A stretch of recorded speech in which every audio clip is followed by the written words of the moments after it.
Bumil keras kepala. "Non, tolong istirahatlah sebentar. Aku akan membawakan bubur." Bi Atin ingin bergegas. "Bi, aku sangat membenci bubur. Kenapa Bibi selalu memberiku bubur?" protes Hara. Ia marah pada Bu Atin, menganggap Bu Atin tidak menepati janji karena memberitahukan kehamilannya pada Leon. Bi Atin melirik Leon yang duduk masih dalam kepanikan. "Itu untuk kebaikanmu, Non. Lambung Non itu suka sakit, jadi aku memberimu bubur. Lagian ini aku ganti isi buburnya. Kali ini akan aku buat dari parutan buah campur susu. Dimakan ya, Non." Bu Atin susah payah memasak itu untuk Hara. "Bi, jangan berikan itu padaku. Aku ini bukan kakek atau nenek. Aku masih punya gigi yang kokoh untuk mengunyah makanan yang masuk ke mulutku," ucap Jovita terdengar sangat marah. Bi Atin menarik napas berat, tidak tahu mau berkata apa lagi. "Bibi tidak tahu apa kesalahanku, Non, yang membuatmu tiba-tiba marah. Tapi jika Bibi punya salah, tolong maafkan," ujar Bu Atin. Dia melakukan itu untuk meredakan kemarahan Hara. Bahkan ia menundukkan sedikit kepalanya. Wanita itu sangat berharap Jovita Hara tidak marah lagi. Melihat Bu Atin menunduk minta maaf, Leon menarik nafas berat. "Aku yang salah, Bu. Maaf," ucapnya menatap Bu Atin dengan tatapan sedih. Tiba-tiba ketukan pintu terdengar. "Tok tok." "Masuk," pinta Leon. "Dokternya sudah ada, Bos," ucap Riko membawa seorang, tetapi bukan Dokter Billy. Dokter Billy lagi ada tugas di luar kota. "Kenapa bawa dokter lagi, Bi?" "Aku bilang aku tidak apa-apa." Jovita kesal, wajahnya masih marah. Tidak suka dengan perhatian semua orang pada kehamilannya. "Selamat siang, Ibu Wardana," sapa dokter cantik itu basa-basi. Ia berpikir kalau Jovita istri Leon Wardana, karena dokter mengenal Leon sebagai pemilik kafe yang tidak jauh dari gedung prakteknya. "Namaku Jovita Hara, dokter, bukan Wardana," ucap Jovita terdengar ketus. "Oh, maaf, Bu. Aku bukan ibu-ibu. Aku belum menikah," ucapnya lagi. Leon menarik napas berat. Wajah dokter langsung memerah. Merasa tidak enak melihat Leon. Ia langsung diam. Leon menatap tajam melihat Jovita. Baik Bi Atin merasa tidak enak melihat reaksi Leon. "Baik, Mbak. Kandungannya masih sangat muda. Masih sangat rawan untuk keguguran. Tidak boleh banyak bergerak dulu. Jangan turun dari tempat tidur dulu. Berbahaya jika kamu banyak bergerak. Nanti bisa keguguran. Aku kasih vitamin penguat rahim dan penambah nafsu makan. Sepertinya Mbak mengalami ngidam ya. Itu hal yang wajar untuk wanita hamil. Tapi cobalah untuk makan sesuap saja. Yang penting jangan sampai kosong lambungnya, agar bayinya juga tidak kekurangan gizi," ujar dokter menjelaskan panjang lebar. Tapi Jovita Hara seakan tidak peduli dengan penjelasan dokter. Pikirannya jauh berkelana ke ujung kulon. Ia melamun. "Bagaimana aku melakukan menghukum Bokoy? Apa ayah menyimpan sesuatu darinya? Di mana Om Peter? Aku tidak bisa menyelesaikan semua ini sendirian.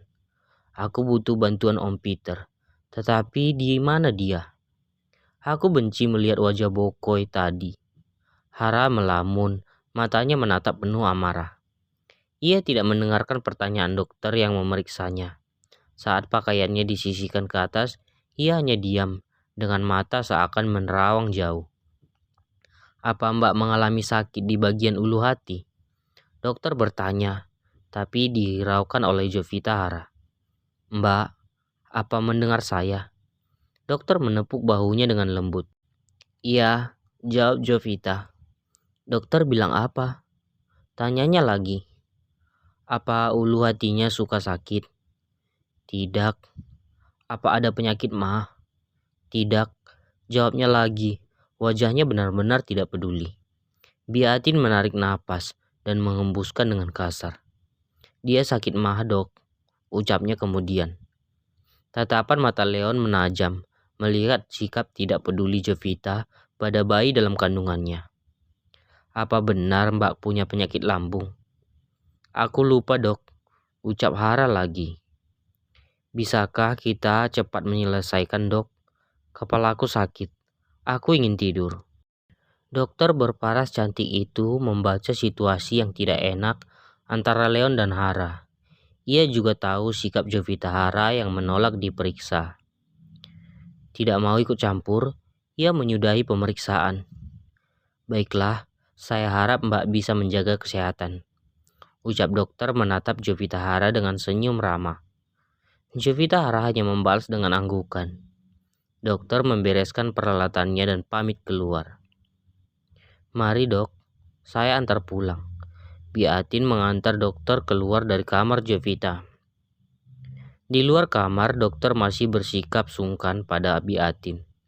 "Maaf ya, Bu, tadi aku pikir Mbak Cantik itu istri Pak Wardana," ucap dokter.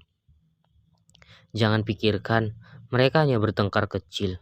Maklum, orang hamil banyak tingkahnya," ujar Biatin dibalas anggukan setuju dari dokter. Di dalam kamar, Leon menatap putus asa ke arah-arah. Ia duduk di salah satu kursi di samping ranjang. Tangannya melipat di dada. Ia menatap Jovita dengan diam. Leon hanya duduk diam. Ia tidak tahu harus berkata apa dalam situasi yang sangat genting ini. Ia takut nanti salah bicara lagi. Diam sebentar, hal yang tepat dalam situasi yang canggung ini. Terlihat jelas ada kekecewaan di wajah Leon. Ia ingin marah, tetapi ia tidak tahu marah pada siapa. Melihat penolakan yang dilakukan Jovita Hara membuat Leon kehabisan kata-kata. Kali ini ia ingin duduk. Saat Leon ingin menolongnya, wanita itu menepis tangan Leon yang mencoba membantunya duduk. Leon mengalah. Hara mematung setengah badan, membungkuk dan mulut menganga, menahan rasa sakit. Tangan memegang perut.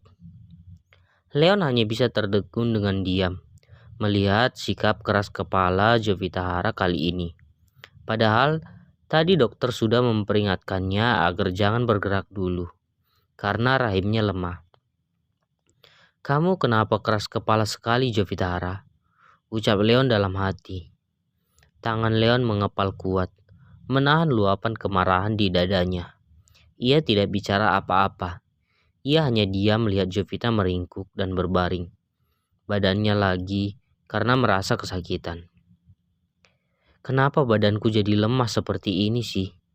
Ini sangat menjengkelkan," ujar Hara.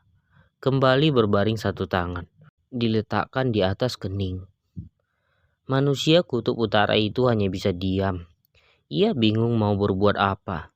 Ia juga tidak tahu kalau wanita hamil memiliki sikap yang berubah-ubah. Hara ingin minum.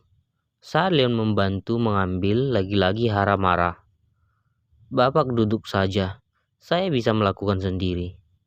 Orang aku punya tangan. Lihat, lihat. Aku ada tangan kan?" Baiklah, Leon membiarkannya mengambil minum itu sendiri. Ia hanya duduk di sampingnya. Leon sangat pantas disebut manusia kutub utara. Ia tidak tahu bagaimana cara membujuk. Benar saja, air dalam gelas itu tumpah. Leon menarik beberapa lembar tisu untuk melap pakaian Hara yang basah lagi.